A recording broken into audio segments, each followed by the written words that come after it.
Bu akşam bana kısmet olan konu öksürük, hıçkırık, siyanoz ve plevral efüzyon. Tintinelli'nin son baskısından. En son Samsun'da da bizim asistanlarımıza anlatmıştım. Öksürükle başlayalım. Öksürük bildiğiniz üzere koruyucu bir refleks. Bizim trakeobronşiyal ağaçtan sekresyonlarımızı ve yabancı maddelerimizi temizlemek için koruyucu bir refleksimiz. Çoğunlukla larynx, trakea ve ana bronşlarda bulunan irritan reseptörlerin uyarılması ile ortaya çıkıyor, aktifleşiyor. Bunlar majör reseptörler. Bir de minör olan reseptörler var ki onlar da üst solunum yollarında, sinüslerde, faringste var. Göğüs kafesinde ise plevrada, perikardda ve diyaframda bu reseptörler var. Bunlar az bulunan reseptörler. Aktifleşince öksürük eylemi başlıyor. Neler başlatıyor? Bu reseptörleri kim uyarıyor? İrritanlar, alerjenler, toksik maddeler, inflamasyonlar, astım gibi, hiperozmotik sıvılar, soğuk hava, solunum yolu cihazları ve aşırı sekresyon. Mesela ben bununla alakalı anneme örnek verebilirim. Soğuk havayla aktifleşen öksürüğü tam yaklaşık 25 sene falan sürdükten sonra tanı konmuştu. Ben de onun gözünde iyi doktor olmuştum. Aslında ben işi iyi bilen bir hocama götürmüştüm. O zamanlar daha öğrenciydim. Şimdi bu reseptörler uyarıldıktan sonra vagus, frenik sinir ve diğer sinirler uyarılıyor ve sonradaki bu ileti medullada öksürük merkezine ulaşıyor ve refleks olarak öksürüyoruz. Nasıl oluyor? Uyarı geldikten sonra derin bir inspirasyon oluyor önce. Sonra glottis kapalı olmasına rağmen bir ekspirasyon oluyor. Yani dar bir yerden basınçlı püskürtme şeklinde içeriği tamamen ve daha güçlü bir şekilde atma prensibine dayanıyor. Aynen araç yıkama yerlerindeki basınçlı su pompaları gibi. Gaz, sekresyonlar ve yabancı maddeler güçlü bir şekilde atılıyor. Herkesin farklı bir öksürük sesi var. Bu laringste değişiyor. Sinüsler ve akciğerlerde yankılanıyor. Öksürüğün klinik özellikleri ise bu hiç değişmeyen bir bilgi. Kronik, eski bir bilgi. Hala geçerliliğini koruyor. Akut öksürük dediğimiz şey 3 haftadan kısa öksürük. Subakut öksürük 3-8 hafta arası ve kronik öksürükte 8 haftadan sonra. Burada önemli olan şey subakut öksürüğün genelde post infeksiyöz öksürüklerin olması. Yani akut başlayıp sonra alerjik zeminde veya o enfeksiyonun tam iyileşmemesi sonrasında subakut devam eden ama çoğunlukla kronikleşmeyen. Kronikleşen 8 haftanın üzerindeki öksürüklerde genelde altta farklı patolojiler oluyor. En çok gördüklerimiz akut öksürükte üsye, asya, alerjik sebepler, akut bronşit, prodüktif öksürük yapıyor. Pnömoni non-prodüktif de olabilir.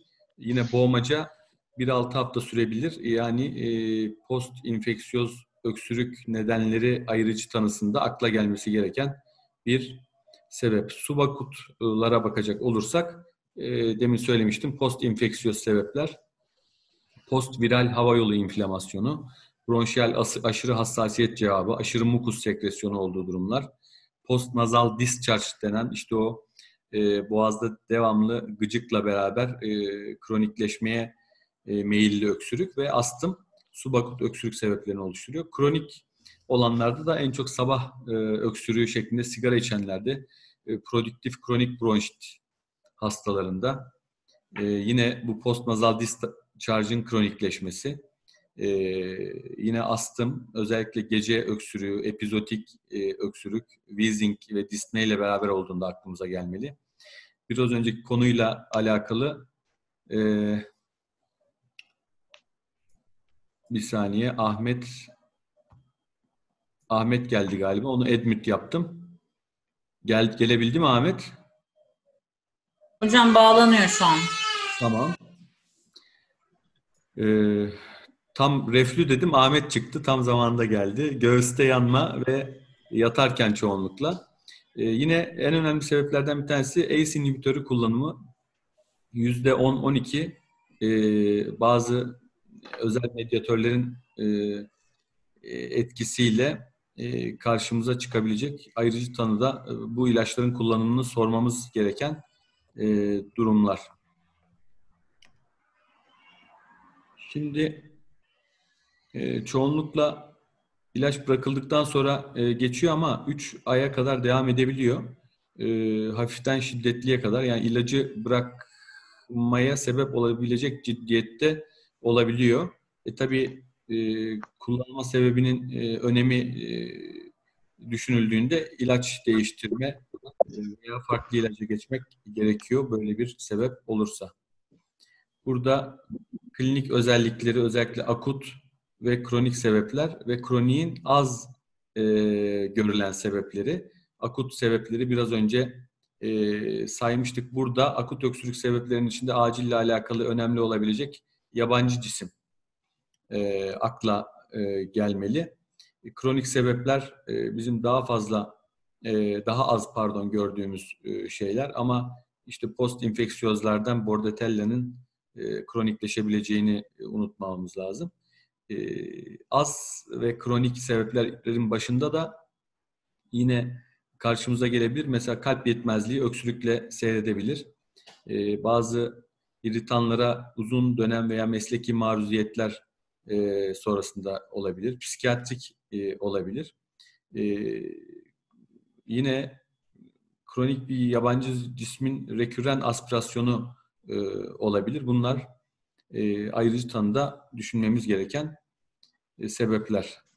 Tanıda çoğunlukla yardımcı bir teste ihtiyaç olmuyor, fakat pürülen balgam veya ateş olduğunda bir akciğer grefisini görüp pnömoniyi, enfeksiyonu ekarte etmek gerekir. Astım tanısında spirometri ve boğmaca da düşünüyorsak klinik kültür ve gerekirse PCR alınabilir. Tabii acilde değil, bunları biz polikliniğe göndeririz.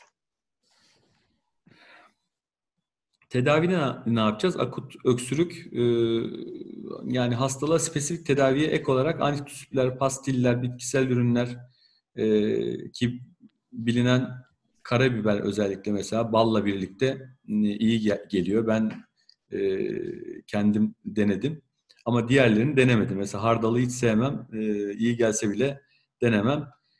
Naproxenle alakalı akut bronşitteki öksürükte etkinliğiyle alakalı bir çalışmaya atıf yapmış Tintinelli.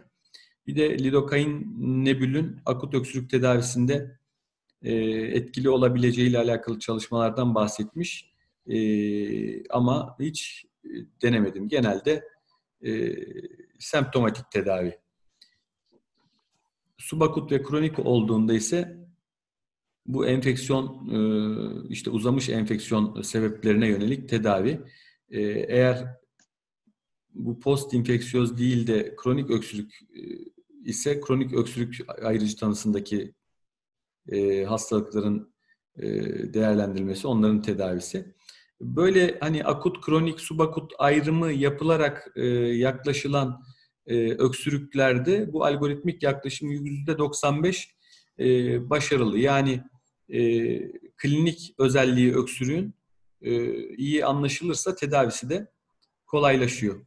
Burada da bu anlattığımız şeyin tablosu var. Özellikle bakın subakut ve kronik öksürükte hikaye, fizik muayene ve X-ray sonrası 3-8 haftalık süre dediğimiz zaman post infeksiyoz sebepleri hemen akla getirmemiz gerekiyor. Nedir? İşte pnömoni, bronşit, akut kronik şeyleri olabilir. Ondan sonra üst havayolu öksürük sendromu veya işte gastroözofajiyel reflü gibi sebepler akla gelmeli. Ama 8 haftadan sonra, yani 2 aydan fazla süren bir şey varsa özellikle işte sigara sorgulaması, ACE inhibitörü sorgulaması